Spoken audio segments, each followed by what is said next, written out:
নমস্কার আমাদের সব ছোট ছোট ভাই বোনেরা যারা ডব্লিউবি গ্যাপ সেন্ট্রালাইজ পোর্টালে কিন্তু তোমরা তোমাদের কলেজের অ্যাডমিশন নিয়েছিলে, তোমাদের কিন্তু মেরিট লিস্ট সাথে কিন্তু অ্যালটমেন্ট লিস্টও কিন্তু বেরিয়ে গেছে।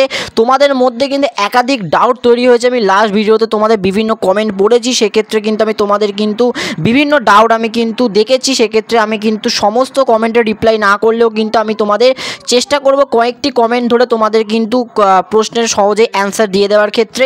সাথে একটা কথা বলে রাখছি, এই ভিডিওটির জন্য কিন্তু আমি টার্গেট করছি 150টা লাইক। আমি আশা করছি তোমরা খুব সহজে কিন্তু লাইকটি পূরণ করে দিতে পারবে। তো প্রথমত আমরা একদম ভিডিওর মধ্যে সমস্ত ডাউটগুলো ক্লিয়ার করার চেষ্টা করি। তো প্রথমত আমি একটা কথা বলে রাখছি যে তোমাদের কিন্তু একটা যে সুযোগ, মানে তোমরা অনেকে ডাউটে রয়েছো যে প্রেফারেন্স লিস্ট তোমাদের যাদের 3 নম্বর 4 নম্বর প্রেফারেন্স লিস্টে নাম উঠেছে, তোমরা ফার্স্ট প্রেফারেন্স লিস্টে কোনো কলেজে ভর্তি হতে চাইছো, সেক্ষেত্রে কিন্তু তোমরা আপগ্রেডেশন অপশান অবশ্যই অন রেখে কিন্তু সেই কলেজে ভর্তি হতে পারবে।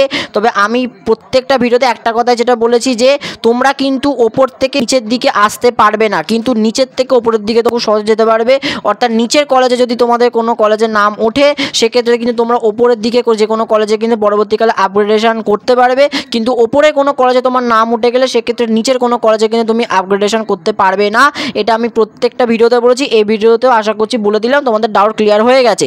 সেকেন্ড নম্বর যেটা হতে প্রত্যেকটা ছাত্রছাত্রীদের মধ্যে একটা ডাউট তৈরি হচ্ছে মপ আপ রাউন্ড নিয়ে। অর্থাৎ এমন স্টুডেন্ট দেখা গেছে যারা কিন্তু অনেক ছোট ছোট ভাই বোনেরা রয়েছে, যারা কিন্তু ভাবো তোমরা কলেজে দুটো সাবজেক্ট অ্যাপ্লাই করেছো, একই কলেজে দুটো সাবজেক্ট অ্যাপ্লাই করেছো বা বিভিন্ন সাবজেক্ট কম্বিনেশন তোমরা অ্যাপ্লাই করেছো। সেক্ষেত্রে এখন তোমাদের মনে হচ্ছে যে সেই সাবজেক্ট নিয়ে তোমরা পরবর্তীকালে পড়াশোনা করতে চাইছো না।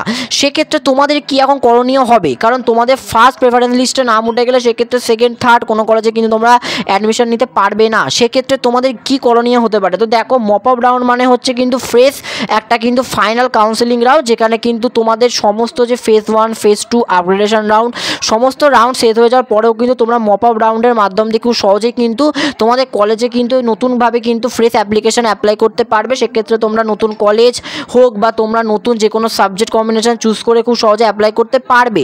কিন্তু সেখানে তখনই তোমরা অ্যাপ্লাই করতে পারবে যখন কোনো সিট অ্যাভেলেবেল থাকবে। সেক্ষেত্রে কিন্তু তোমরা পারবে সেসব কলেজে অ্যাপ্লাই করতে। কিন্তু ভাবো তোমার সিট নেই, তাও তুমি কলেজে অ্যাপ্লাই করার চেষ্টা করছো, সেক্ষেত্রে কিন্তু মপ আপ রাউন্ড কিন্তু কোনো রকম তোমাদের জন্য কাজ দেবে না। আর থার্ড অফ অল হচ্ছে বলে রাখছি যে তোমাদের ফেজ 1 যাদের নাম ওঠেনি, তোমরা একটু অপেক্ষা করো, তোমাদের ফেজ 2তে কিন্তু নাম উঠে যাবে। সেক্ষেত্রে ফেজ 2তেও যদি তোমাদের নাম না ওঠে, সেক্ষেত্রে কিন্তু তোমরা মপ আপ রাউন্ডের মধ্যে দিয়ে কিন্তু খুব সহজেই আবার কিন্তু তোমরা ফ্রেশ অ্যাপ্লিকেশন করতে পারো। সিট প্রচুর খালি রয়েছে, কোনো চিন্তা করার তেমন কোনো বিষয় নেই। এবার সাথে বলে রাখছি যে পেমেন্ট নিয়ে কি কথা বলি। তো প্রথমত বলে রাখছি, অনেক স্টুডেন্টরা রয়েছে যারা কিন্তু কোনো রকম রিস্ক নাওনি।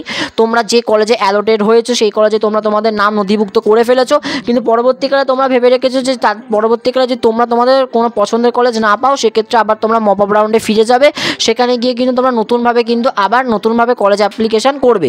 সেক্ষেত্রে আমি তোমাদের বলে রাখছি, তোমাদের আগের যে কলেজে তোমরা অ্যালোটেড লিস্টে তোমরা যেখানে আগের কলেজে যেখানে ফর্ম ফিল আপ করেছো, আগের কলেজে যেখানে তোমরা ফর্ম ফিল আপ করে তোমরা কিন্তু পেমেন্ট করে দিয়েছো, সেক্ষেত্রে কিন্তু তোমরা যখন আবার নতুনভাবে মপ আপ রাউন্ডে যখন তোমরা আবার অ্যাপ্লিকেশন করবে নতুন কলেজে ফ্রেশ অ্যাপ্লিকেশন, সেক্ষেত্রে কিন্তু আগের পেমেন্টটা কিন্তু অটোমেটিক পোর্টাল থেকে অ্যাডজাস্ট হয়ে যাবে বা তোমাদের কিন্তু একটা অপশান থাকবে রিফান্ড করার জন্য টাকা। সেখান থেকে ক্যান্সেল অ্যাডমিশন করলেই তোমাদের টাকা কিন্তু তোমাদের ব্যাঙ্ক অ্যাকাউন্টে অনলাইনের মাধ্যম দিয়ে রিফান্ড হয়ে যাবে। এবং পরবর্তীকালে মপ আপ রাউন্ডে তোমরা তোমাদের যে কলেজে নাম উঠবে মপ আপ রাউন্ডে, সেই কলেজে কিন্তু তোমরা খুব সহজে পেমেন্ট করতে পারবে। সেক্ষেত্রে কিন্তু কোনো রকম অসুবিধা হবে না। আর আরেকটা বলছে সাবজেক্ট কম্বিনেশনের ক্ষেত্রে তোমাদের কি করণীয় হবে? দেখো, সাবজেক্ট কম্বিনেশন তোমরা ডাইরেক্ট পোর্টাল দিয়ে কোনো রকম কিছু করতে পারবে না।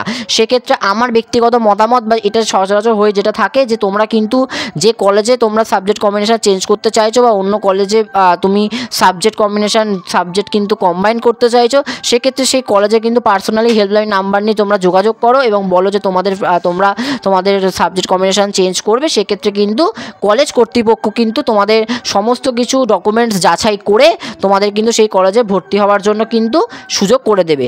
এখনও তোমাদের রেজিস্ট্রেশন হয়নি, সেক্ষেত্র থেকেই বলছি যে তোমাদের কিন্তু এখনও সুযোগ রয়েছে। সেক্ষেত্রে তোমাদের কিন্তু খুব সহজে তোমাদের কিন্তু অ্যাডমিশন কিন্তু তোমরা নিতে পারবে। সেক্ষেত্রে কিন্তু সাবজেক্ট কম্বিনেশনের ক্ষেত্রে কোনো রকম কিন্তু তোমাদের সমস্যার সম্মুখীন হতে হবে না।